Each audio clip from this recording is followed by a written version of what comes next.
1912 में जब रूजवेल्ट अपना प्रेसिडेंशियल कैंपेन चला रहे थे, तब उस वक्त रूजवेल्ट के मैनेजर से एक गलती हो जाती है कि उसने चुनाव के लिए 3 मिलियन पोस्टर्स प्रिंट करवा लिए थे।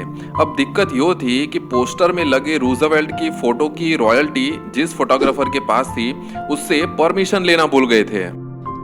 अब इसमें ज्यादा दिक्कत तब होने वाली थी कि अगर वो इस पोस्टर से कैंपेनिंग करते तो फोटोग्राफर उनपे कॉपीराइट का केस डाल देता और उनसे एवरी पोस्टर के लिए सिर्फ $1 भी चार्ज करता तो उन्हें $3 मिलियन चुकाने पड़ते।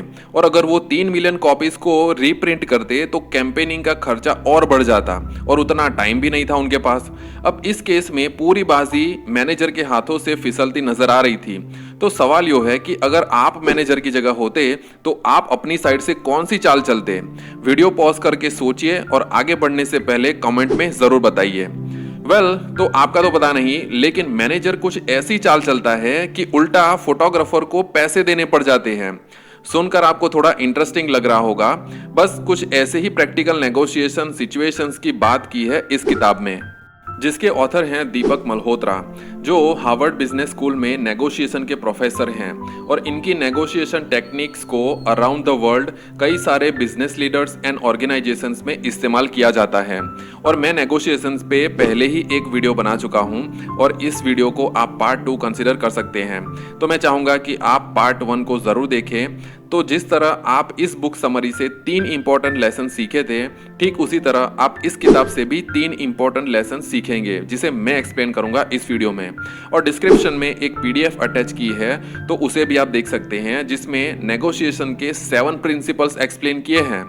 अब देखो यार, किसी भी किताब का मकसद होता है कि आपका परसेप्शन चेंज किया जाए। Let's take for example money. अब आपको एसेट्स एंड लायबिलिटीज के बारे में नहीं पता तो आपकी जिंदगी झंड हो जाएगी। झंड मतलब डिस्ट्रॉय। और आप मनी को लेकर 99% लोगों की तरह बस इधर उधर पतंगे की तरह घूमते रहेंगे। ठीक उसी तरह अगर आपको नेगोशिएशन के कॉन्सेप्ट के बारे में नहीं पता तो आपका नुकसान हो सकता है, लोग आपका फायदा उठा सकते हैं और बहुत कुछ। और पर्सनली मैं चाहूंगा कि आप नेगोशिएशन की इन किताबों को पढ़ने से पहले Money Heist and Peaky Blinders ये दोनों सीरीज जरूर देखें, क्योंकि इधर प्रोफेसर एंड तमायो के बीच और उधर Tommy Shelby and police officer के बीच जो नेगोशिएशन का नंगा नाच चलता है वो बड़ा इंटरेस्टिंग है। अब इन दोनों सीरीज को देखने का फायदा ये होगा कि जब आप ये दोनों किताबें पढ़ेंगे तो आपको इन किताबों के कॉन्सेप्ट एंड थ्योरीज इन दोनों सीरीज में कई सारी जगहों पे अप्लाई होते नजर आएंगे। एनीवेज, तो चलिए इस बुक की समरी को शुरू करते हैं। तो चलिए, उम्मीद है कि आपने रूजवेल्ट वाले केस में अपनी रणनीति जरूर बना ली होगी। तो चलिए मैं उस मैनेजर की चाल को रिवील करता हूं। तो मैनेजर उस फोटोग्राफर को एक लेटर भेजता है जिसमें वो लिखता है कि चुनाव प्रचार के लिए रूजवेल्ट की बढ़िया तस्वीर वाली 3 मिलियन फोटोकॉपीज प्रिंट होने वाली है।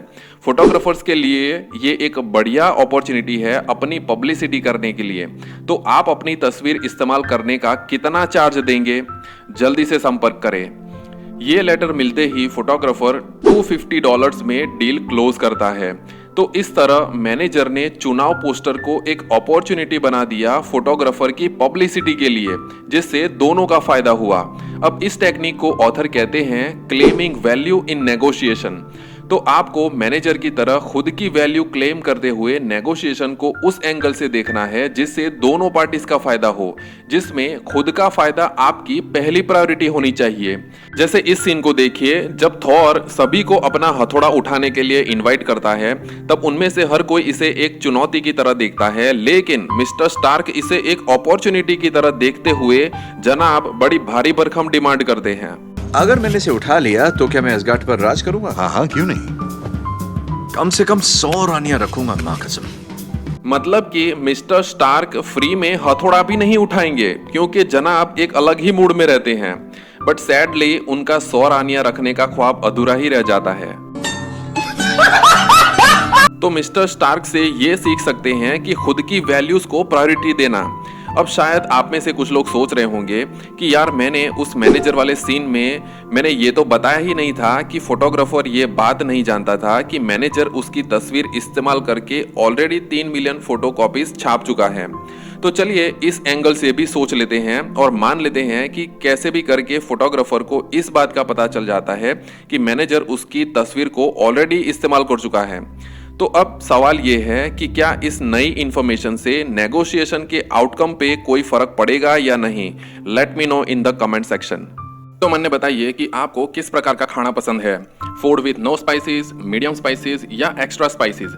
अब अपने आंसर को याद रखिए क्योंकि हमारा नेक्स्ट टॉपिक बहुत ही मसालेदार होने वाला है।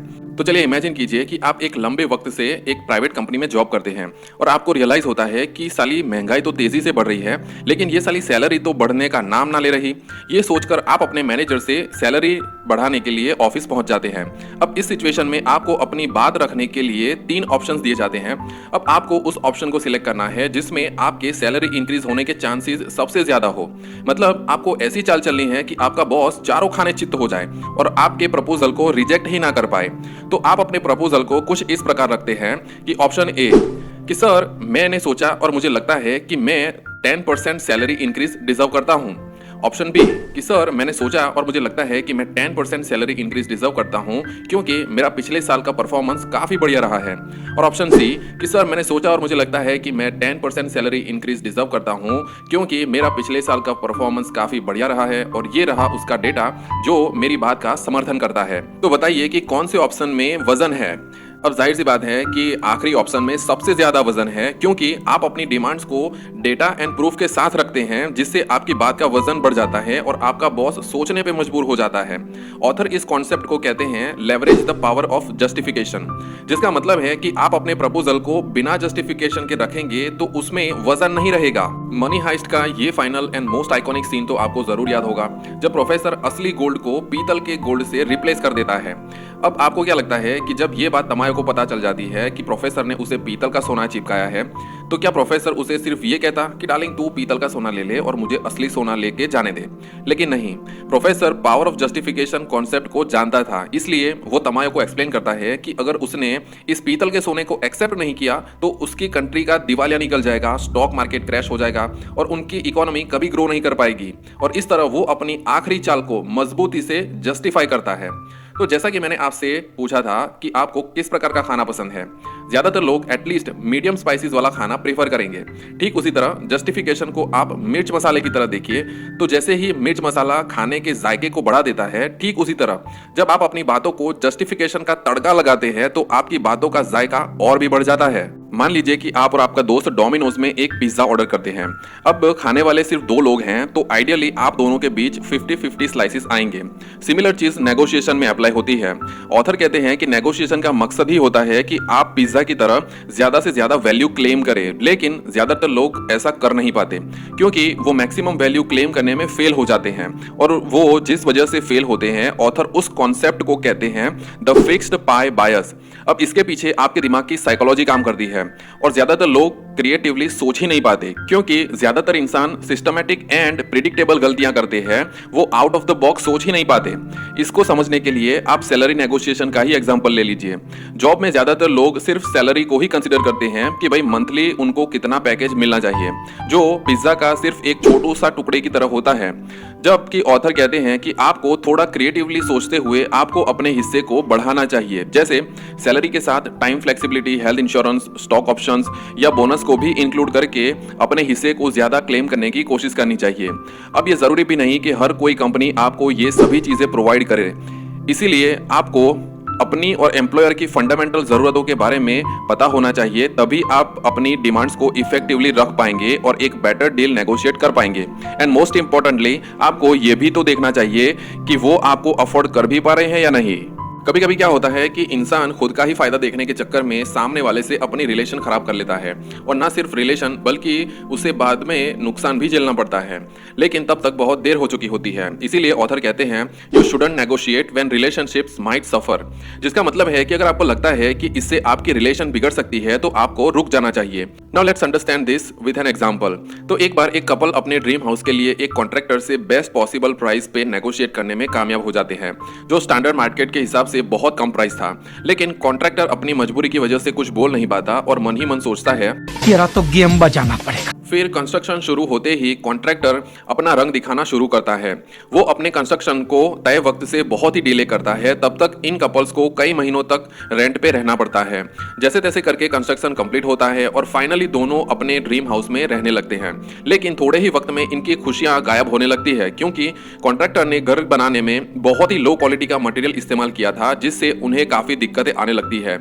जैसे दीवालों में दरारें पड़ने लगती है, दीवालों का रंग उड़ने लगता है, अप्लायंसेस ठीक से काम नहीं करते, वगैरह वगैरह। अब कॉन्ट्रैक्टर ने इतना बड़ा चूना लगाया था कि इन कपल्स को पछतावा होने लगता है कि आखिर उन्होंने अपना ड्रीम हाउस बनवाया ही क्यों।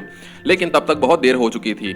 तो इस पूरे डिजास्टर में कपल ने सिर्फ और सिर्फ प्राइस को नेगोशिएट करने पे फोकस करने के चक्कर में दूसरे इंपॉर्टेंट फैक्टर्स जैसे प्रोजेक्ट टाइम पे कंप्लीट करना और कंस्ट्रक्शन मटेरियल जैसे टॉपिक्स को कंसीडर ही नहीं किया। समटाइम्स हम ऐसी सिचुएशन में फंस जाते हैं। अगर हम करें तो करें क्या, बोले तो बोले क्या। कुछ ऐसा ही सीन दीपक मल्होत्रा के एक स्टूडेंट के साथ हुआ था, जो एक कंपनी में एज एन एग्जीक्यूटिव पोजीशन पे था। प्रॉब्लम ये हुआ था कि वो एग्जीक्यूटिव जिस कंपनी में काम कर रहा था, वहां से कुछ महीनों पहले जिस सेल्समैन को जॉब से निकाल दिया था, वो 1 लाख जितना अपना सेल्स कमीशन डिमांड करता है। और जब एग्जीक्यूटिव चेक करता है तब उसे पता चलता है कि जो कमीशन वो डिमांड कर रहा है वो बेबुनियाद है। ऊपर से एग्जीक्यूटिव ये फिगर आउट करता है कि उस सेल्समैन को 25,000 ओवरपेड किए जा चुके हैं। अब इन दोनों के म्यूचुअल डिमांड्स के पीछे रीजन ये था कि जिस वक्त सेल्समैन अपना जॉब छोड़कर गया था, तब से कंपनी की अकाउंटिंग एंड रिपोर्ट्स को ठीक से मैनेज नहीं किया गया था। इसलिए नया अकाउंटेंट हायर किया जाता है और दोबारा से सभी रिकॉर्ड्स को अपडेट किया जाता है। तब उन्हें पता चलता है कि सेल्समैन जो कमीशन डिमांड कर रहा है वो वाकई में बेबुनियाद है और कंपनी ने उसे वाकई में 25,000 ओवरपेड किए हैं। मतलब उल्टा चोर कोतवाल को डांटे, कुछ वैसा सीन था।